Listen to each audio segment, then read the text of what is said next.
नमस्कार।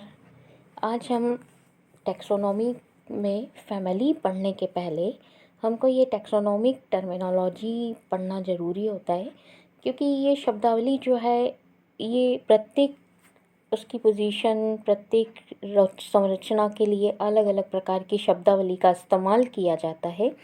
इसलिए हमको ये जो टैक्सोनॉमिक टर्मिनोलॉजी है, शब्दावली है, इसको पढ़ना या समझना थोड़ा सा ज़रूरी होता है। तो हम स्टार्ट करते हैं शुरुआत से ही कि स्वभाव से, प्लांट के स्वभाव से। ये सारा कुछ आप पिछली क्लासों में थोड़ा पढ़ चुके हैं, लेकिन एक बार सिर्फ रिवाइज़ कर लेते हैं हम कि क्या है शब्दावली। इसकी इम्पोर्टेंट शब्दावली हम आगे लीव से स्टार्ट हो जाती है इसकी। तो कुछ स्टेम में भी एग्जामिनेशन पॉइंट ऑफ व्यू से कुछ स्टेम की भी शब्दावली एग्ज़ाम में पूछी जाती है, इसलिए हम पहले ये शब्दावली फैमिली को पढ़ने के पहले हम शब्दावली का अध्ययन करेंगे। तो शब्दावली में हम सबसे पहले आते हैं पौधे का स्वभाव।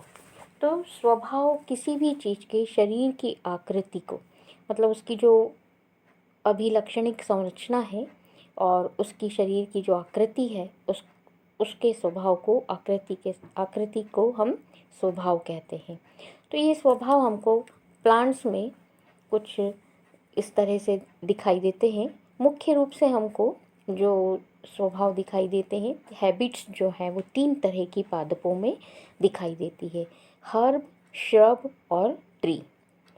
तो हर्ब्स क्या है, जो हम किसको कहेंगे कि ये हर्ब है, ये श्रब है और ये ट्री है।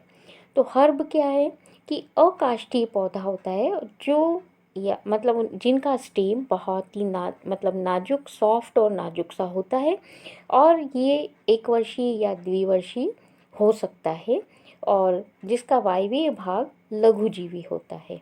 ठीक है, जैसे सरसों है, इस तरह के। इसके बाद हम आते हैं दूसरा जो है हैबिट, वो है श्रब। तो छोटे आकार के बहुवर्षीय काष्ठीय पौधे होते हैं, जो पृथ्वी के पास से ही, मतलब पृथ्वी के अंदर से ही अनेक, या तो अंदर से ही अनेक तने की ब्रांचेस, मतलब अनेक स्टेम्स निकलने लगते हैं, या फिर इस पृथ्वी से, मतलब भूमि से थोड़ा सा ऊपर की ओर आकर ही स्टेम में ब्रांचिंग होना चालू हो जाती है। तो इस तरह के हम स्टेम को कहते हैं श्रब। जैसे गुड़हल का सब लोगों ने पौधा देखा होगा, तो गुड़हल इसका एक अच्छा उदाहरण है। इसके बाद आते हैं ट्री। तो एकल तने वाले, मतलब उसमें मेन स्टेम जो है एक ही, मतलब एक पेरिनियल वुड होगा और एक सिंगल ट्रंक होता है। जो बड़े बड़े वृक्ष हैं और ये काष्ठीय प्रकार के होते हैं, जैसे आम है, अमरूद है, इस तरह के ये जो है सारे ट्रीज़ के उदाहरण हैं। इसके बाद हमको कुछ और तरह की हैबिट्स दिखाई देती हैं, जैसे क्लाइंबर। तो लंबे पतले तने वाले पौधे जिनकी शाखाएं विस्तृत और संलग्न हेतु विशिष्ट अंग होते हैं। मतलब क्या है कि लंबे और पतले तने होते हैं, और जो किसी, मतलब तना इतना पतला होता है, उनका नाजुक होता है कि वो सीधा इरेक्ट ऊर्ध्वाधर खड़ा नहीं रह सकता। तो किसी चीज़ का पास में जो भी चीज़ है उसका सहारा लेकर और ऊपर की ओर बढ़ता है, तो सहायता से आसपास की वस्तुओं पर चढ़कर फैलता है, जैसे पीजम सैटिवम, मटर का पौधा। दूसरा जो है वो है ईपीफाइट्स। तो ऐसे पादप जो किसी अन्य पादप पर परजीवी की भांति होस्ट से, मतलब किसी दूसरे पादप के ऊपर वो रहते हैं, परजीवी की तरह नहीं रहते हैं वो, मतलब वो उससे सिर्फ रहने की जगह, भोजन प्राप्त नहीं करते, रहने की जगह ही लेते हैं।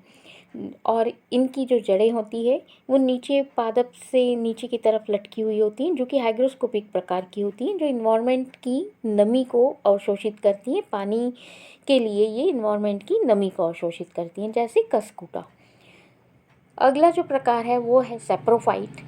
सेप्रोफाइट, जैसा कि नाम है, मृतोपजीवी, यानी कि ऐसे ये पादप जो है सड़े गले कार्बनिक पदार्थों से अपना भोजन प्राप्त करते हैं, जैसे मोनोट्रापा।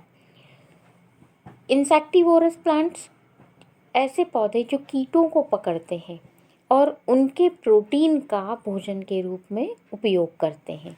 मतलब वो जैसे इंसेक्टिवोरस, हम कहते हैं कीटभक्षी, मतलब कीटों का भक्षण करने वाले पादप। तो जैसे ड्रोसेरा है, यूट्रिकुलेरिया है इत्यादि।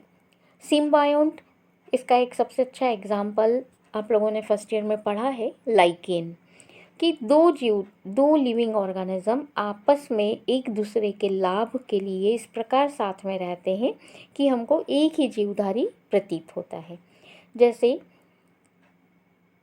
लेग्यूमिनेसी कुल के पौधों में राइजोबियम बैक्टीरिया पाए जाते हैं, जो कि पौधों के लिए नाइट्रोजन फिक्सेशन का काम करते हैं और पौधे जो हैं वो बैक्टीरिया को रहने का स्थान देते हैं। इसी तरह से माइकोराइज़ा, तो ये सारे सिम्बायोंट के एग्जाम्पल हैं।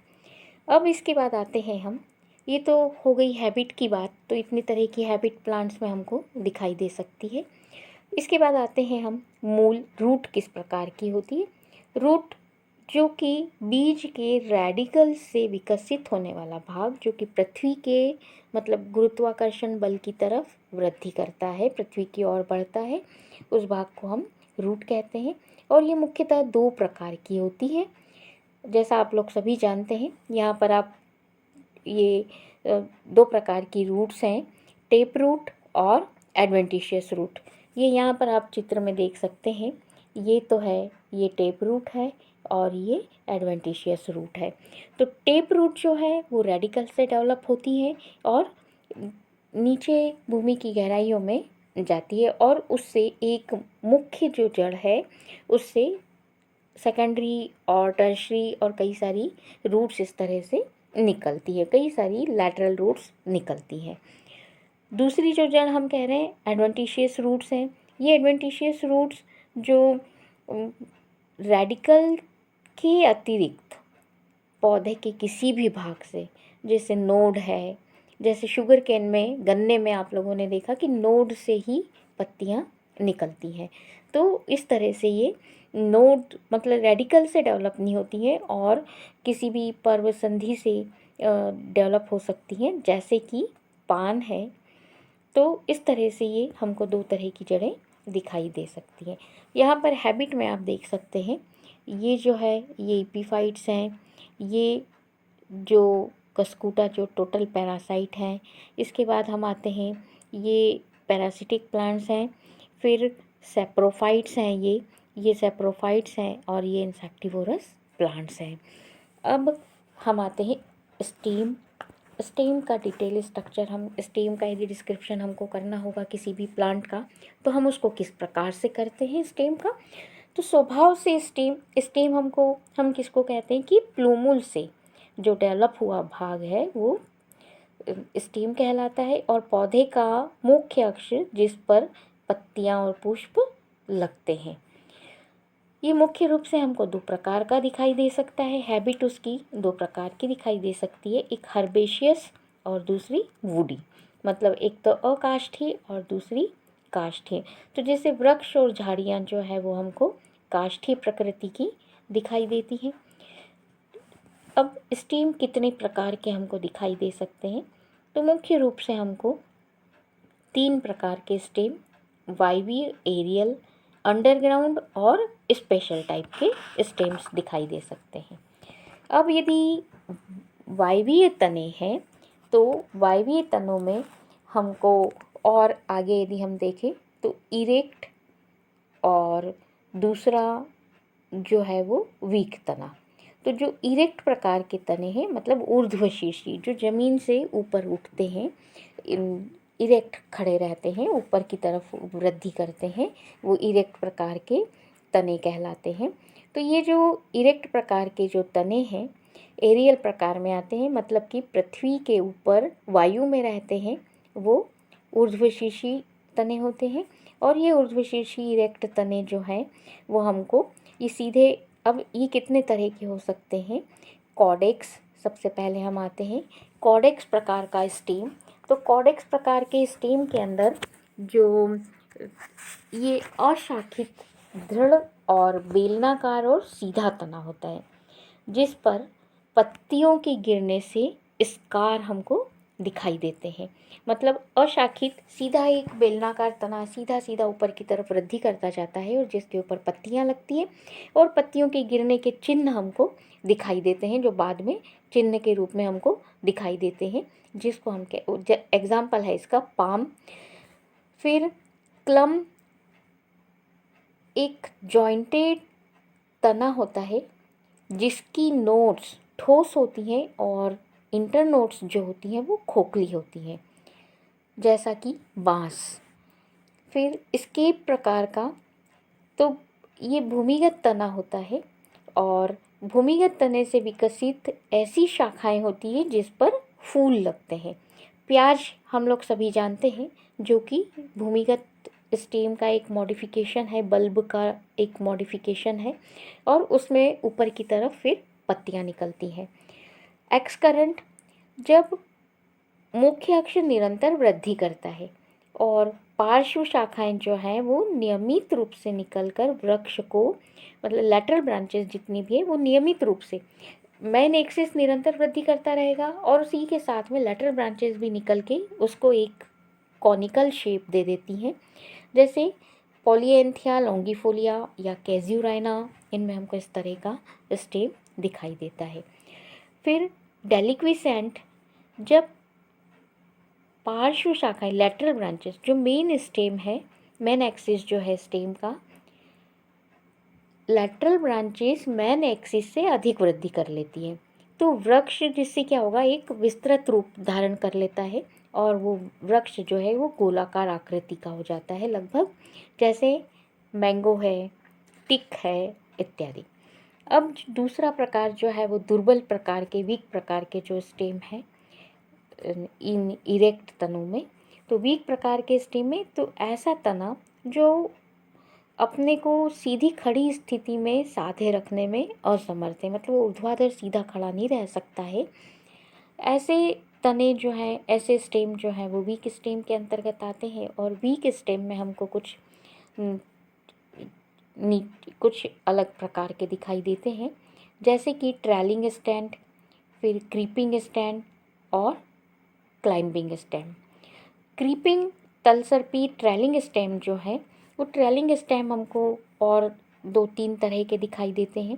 तो ट्रेलिंग ऐसे दुर्बल तने जो धरातल पर फैले होते हैं और जिनकी पर्वसंधियों से रूट विकसित नहीं होती है, मतलब हर नोड से रूट का विकास नहीं होता है, सिर्फ वो जमीन पर रेंगते हुए आगे बढ़ते हैं। इसमें पहला प्रकार है जो प्रोस्टेट या उसको प्रोकम्बेंट भी कहते हैं। तो ऐसे तलसर्पी तने जो धरातल पर चौरस रूप से फैलते हैं, जैसे पोर्चुला का। फिर डिकम्बेंट, तो ऐसे ट्रेलिंग स्टेम होते हैं जो धरातल पर फैलते हैं, थोड़ी दूर तक उनका स्टेम ज़मीन पर वैसे फैलता हुआ चलेगा और फिर ऊपर की तरफ उठ जाएगा, जैसे ये वाला आप देख सकते हैं। ये प्रोस्टेट, ये वाला जो है वो ट्रेलिंग स्टेम। डिकम्बेंट जो आप देख रहे हैं, ट्राइडेक्स इसका एक बहुत अच्छा एग्जाम्पल है। ये थोड़ा सा इतना सा तो नीचे की तरफ चलता है और ये यहाँ पर आकर ये इतना ऊपर उठ जाता है। इसके बाद ये जो स्टेम है डिफ्यूज़ स्टेम, तो इससे फैलती हुई, मतलब एक किसी पॉइंट से ब्रांचेस निकलती हैं और वो फैलती हुई वृद्धि करती हैं, मतलब फैलती हुई अनेक शाखाओं वाला ट्रेलिंग स्टेम होता है, जिसको हम और ये इसका एग्जाम्पल है पिटूनिया एल्बा। फिर इसमें जो दूसरा प्रकार है क्रीपिंग स्टेम, मतलब धरातल पर रेंगता हुआ चलने वाला पौधा। इसके एग्जाम और उसके जो प्रकार हैं वो है रनर।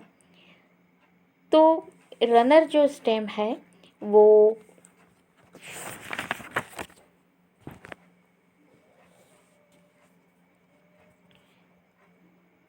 एक सिलेंडर टाइप का और दीर्घित और शयान लंबे लंबे पर्व वाली वायवीय शाखाएं जो धरातल पर रेंगती है और जिसकी पर्व संधियों से रूट्स निकलती हैं। ये वाला जो है ये आपको दिखाई दे रहा है। ये रनर का एग्जाम्पल है कि इस तरह से जो स्टेम है ये ऐसे रेंगते हुए चलता है और इसके ऊपर ऐसे दीर्घित होकर पत्तियां लगती हैं। लंबे लंबे पर्वों वाली वायवीय शाखाएं जो धरातल पे रेंगती हुई चलती हैं और इनके प्रत्येक नोड से ये यहाँ पर रूट्स निकलती हुई दिखाई देंगी। ऑक्जेलिस इसका एग्जाम्पल है और बहुत सारी ग्रासेस हैं इसकी अंतर्गत आती है।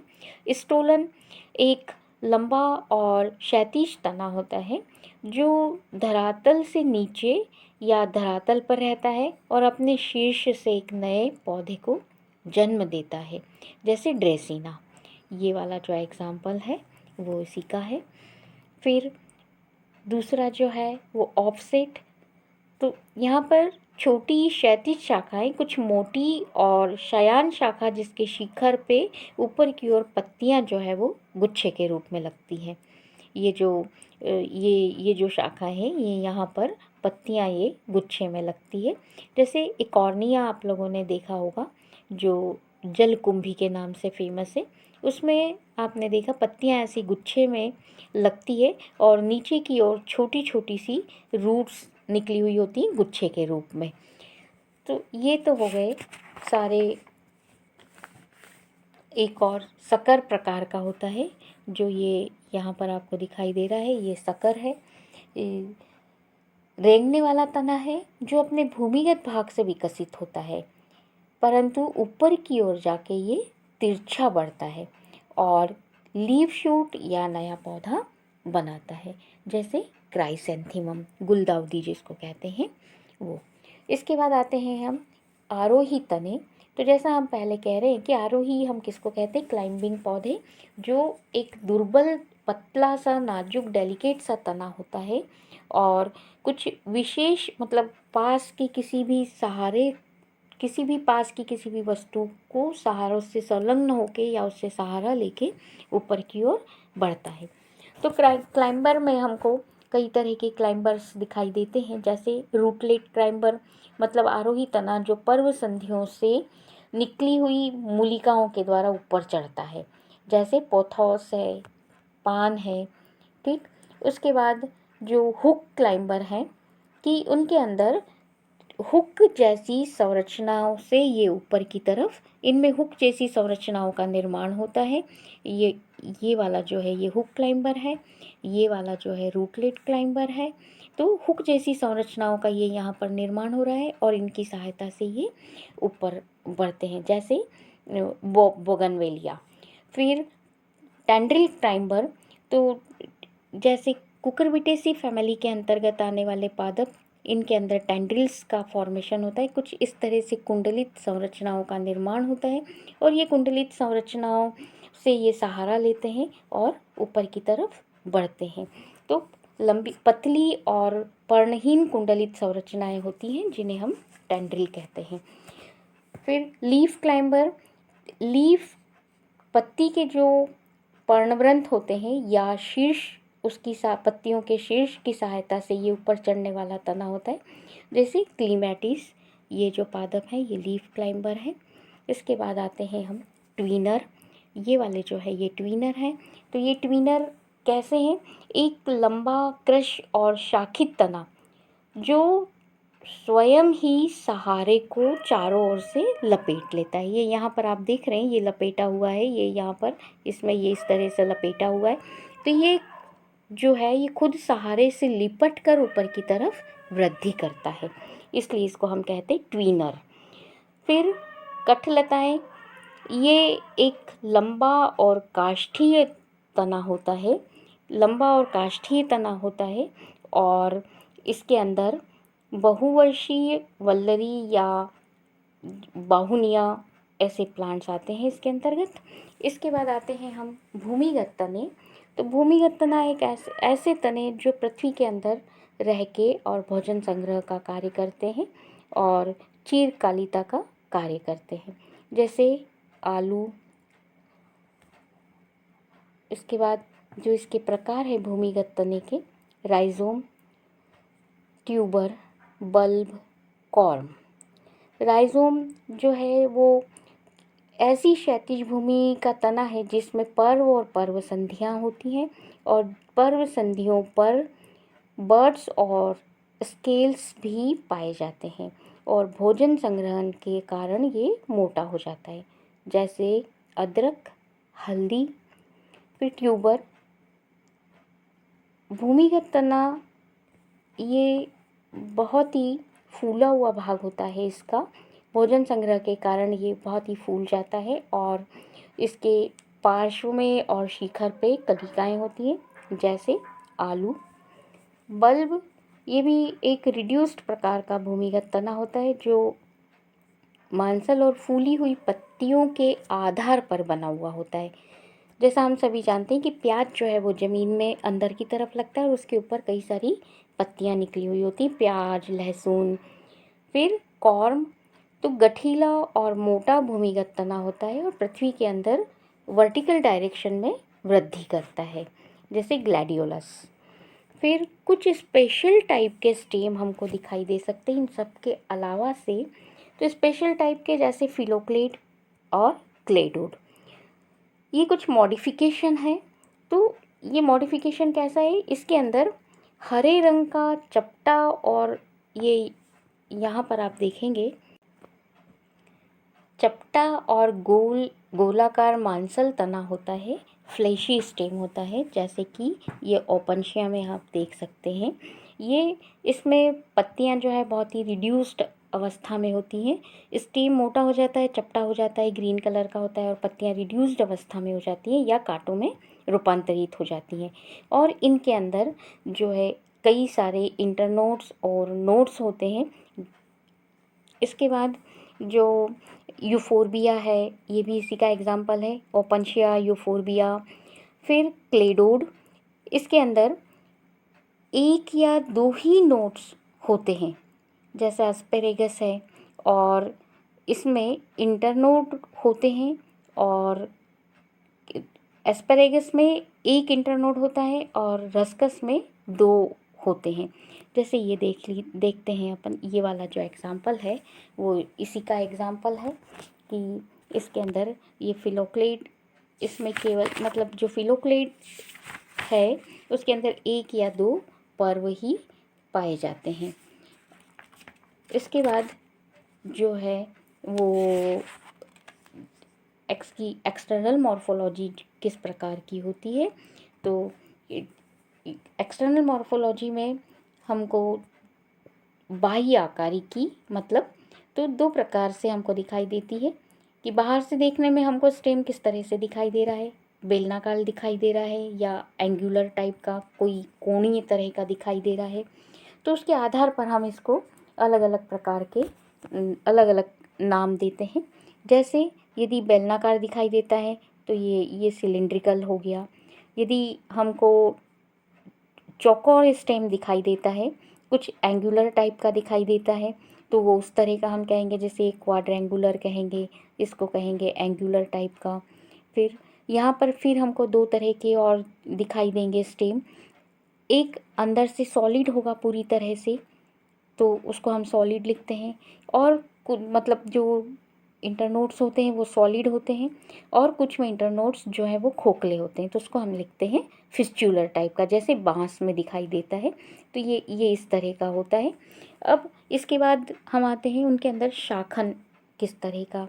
तो स्टेम शाखित है या अशाखित है, तो हम लिखते हैं यदि शाखित है तो शाखित लिखेंगे ब्रांच्ड, और अशाखित है तो उसको लिखते हैं अनब्रांच्ड। इसके बाद